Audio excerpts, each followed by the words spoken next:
형제자 여러분 안녕하세요. 오늘은 11월 7일 수요일 모순된 현실 흔들리는 믿음이라는 제목으로 욥기 21장 1절부터 16절까지를 묵상합니다. 1절 욥이 대답하여 이르되 너희는 내 말을 자세히 들으라. 이것이 너희의 위로가 될 것이니라. 나를 용납하여 말하게 하라. 내가 말한 후에 너희가 조롱할지니라. 자, 욥은 또 친구들의 대화 가운데 특별히 어저께 소발의 얘기를 듣고 다시 자신들의 얘기를 합니다. 자, 욥이 자신의 얘기를 하는데 2절에 보면 내 말을 자세히 들으라. 이것이 너의 위로가 될 것이니라. 다시 얘기하면 위로자로 왔던 친구들에게 원래 왔던 목적으로 돌아갈 것을 권면하는 것이죠.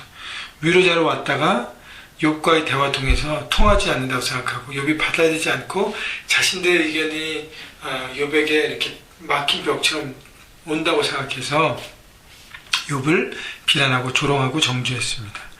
자, 그래서 이렇게 계속적으로 이게 뭐라 그러나요? 진흙탕 싸움처럼 막 이렇게 서로를 인신공격하고 비난하는 어떤 그런 부분으로 전락해 버리는데 욥이 여기서 짚는 것은 너희의 위로가 내 말을 자세히 들으면 너희의 위로가 될 것이라는 것은 너희가 위로를 받고 다시 하나님의 위로 가운데 있어야 위로자로 설 수 있음을 얘기합니다. 그래서 3절 나를 용납해 말하게 하라. 내가 말한 후에 너희가 조롱할지니라.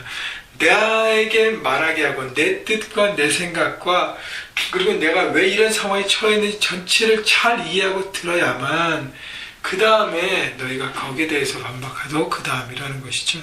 결국은 위로자가 되기 위해서는 내가 먼저 위로 평안을 누려야 하는 것이고 그 다음은요 듣는 사람이 되어야 합니다. 상대방의 말을 듣고 받아주는 사람이 위로자입니다.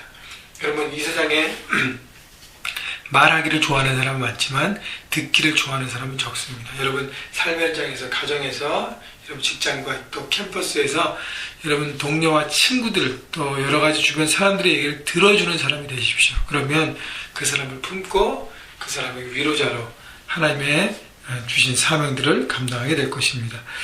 4절 나의 원망이 사람을 향하여 하는 것이냐 내 마음이 어찌 조급하지 아니하겠느냐.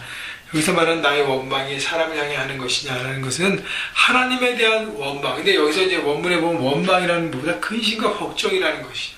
왜냐하면 사람에 대한 것은 사람을 만나 풀면 되는데 하나님의 뜻은 내가 이해할 수 없기 때문에 이게 지금 고난의 시간이 계속적으로 지연되면서 내 마음은 조급함이 없다는 거예요. 이게 도대체 언제까지 갈 것인가? 하나님 도대체 나를 이렇게까지 어떻게 하실 것인가? 라고 원망의 마음과 조급함이 계속적으로 연결되는 것이 여러분 조급하면 항상 얻긴 얻지만 제가 늘 얘기하듯이 쓰레기를 얻습니다.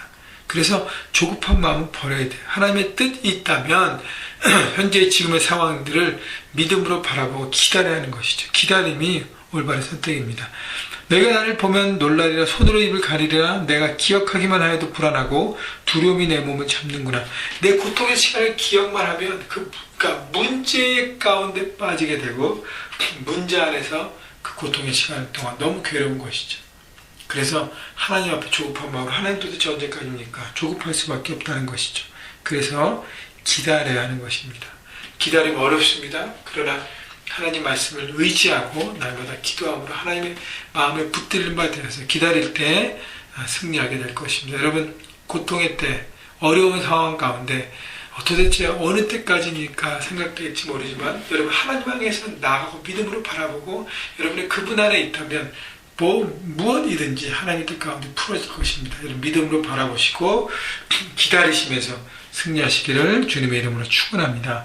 7절 어찌하여 악인이 생존하고 장수하며 세력이 강하냐. 자, 지금부터는 친구 소발의 얘기에 대해서 구체로 반박하는데 욥은 그러니까 자기가 악하지 않은데 사람을 선택했는데 이렇게 고생 가운데 있는데 악한 사람들 소발로는 악한 사람들은 다 무너지고 멸망한다 그랬지만 악한 사람의 일부는 여전히 떵떵거리며 잘 살고 있는 거 저는 어떻게 얘기할 것이냐고 얘기하는 것입니다.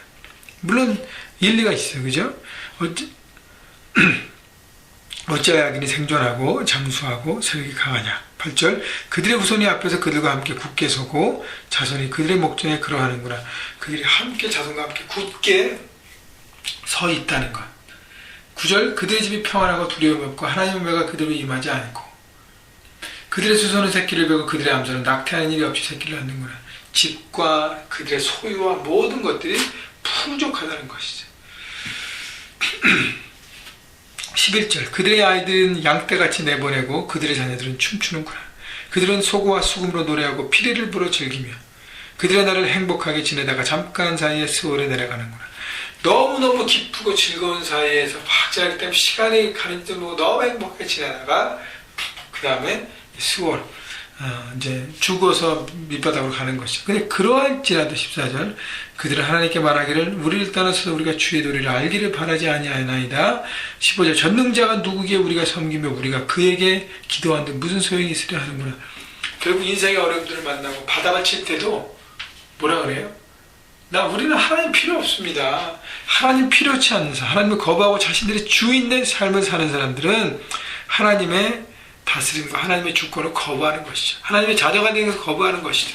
난 이렇게 내 방식대로 잘 살고 있는데 하나님이 뭘 필요한가? 라고 얘기하는 사람들이죠. 근데 중요한 것은 16절 그러나 그들의 행복이 그들의 손 안에 있지 아니하니 그들은 그것이 자기가 주관하는 삶, 자기가 다스리고 자기가 마음대로 하는 삶이 행복한 삶이라고 얘기하지만 결국 그들의 손에 행복이 없다는 것이죠. 여러분 축복 하나님의 행복은 주어지는 것입니다. 내가 만드는 건 일부고요. 그리고 그것은 영원하지 않고 언젠가 사그라집니다. 하나님의 축복을 받아야 정말 축복된 인생을 살아가는 것입니다. 여러분 욥이 마지막에는 그들의 손은 행복이 없구나를 바라보면서